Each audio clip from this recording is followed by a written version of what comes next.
Before I start, I want to say, if you're into real, raw stories like this, hit that subscribe button and drop your thoughts in the comments. I promise, you'll want to be part of this conversation. It was a Thursday evening when my phone buzzed.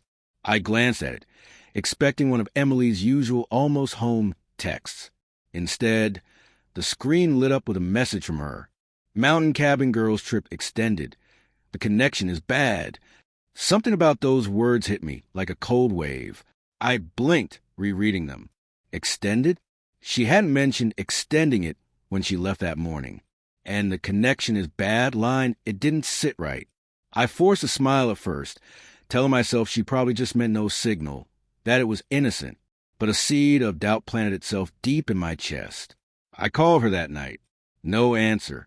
I left a voicemail. I checked my messages again. Nothing. Not even a sorry I missed your call. That should have been normal. But something in the silence gnawed at me. The next morning, I tried to push it away, convincing myself that stress from work or the drive to the cabin might have made her miss my call. Yet by mid-afternoon, I couldn't ignore it anymore. Another text arrived. Sorry. Signal's worse than I thought. Can't call back. Her tone sounded casual, almost rehearsed. My stomach tightened. I opened her social media. Nothing new. No photos from the trip. Nothing. And that's when the first crack appeared. A tag photo from someone else in the group, smiling, arms around Emily in a way that made my chest ache. They were laughing, leaning close. Too close. I tried to breathe. I'm overreacting.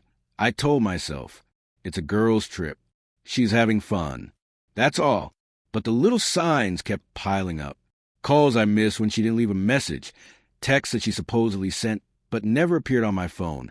Small lies about plans she had. And then just a hint of perfume on the phone when she called once from a bad signal. I knew that scent. Not hers. Not the one she wears. My mind started chasing shadows, replaying every smile, every touch over the last few months. Were they all just lies? 2 days later, curiosity and dread collided. I logged into a group chat she had with her friends. My heart thumped in a way I hadn't felt in years. And there it was, a casual message from one of her friends. Emily and Jake had a long night. They're hanging at the cabin alone today. No worries about the others. I stared at the screen, my fingers trembling. My head felt like it was splitting in two. Jake, I knew that name. A guy she met at her yoga class. Always just a friend. Except this time, the photos, the tags, the messages, they were all pointing somewhere I wasn't ready to go. I spent the next hour scrolling through everything. Texts accidentally left open on her iPad. Old messages I hadn't seen. Little flirty jokes that weren't just jokes. My mind screamed at me to turn away, but I couldn't. Every message was a shard of glass in my chest. When she finally called later that night, I couldn't hide the tremor in my voice. Emily, what's going on? I asked, trying to keep it calm. There was silence on the line, then a long exhale. I didn't mean for it to happen like this, she whispered. And that's when the truth spilled out. They'd kissed at the cabin the first night. It wasn't planned, she said. She didn't know how to stop it. And then she hesitated. I still love you, she said. But her voice, it didn't sound like the Emily I knew. I felt everything inside me break.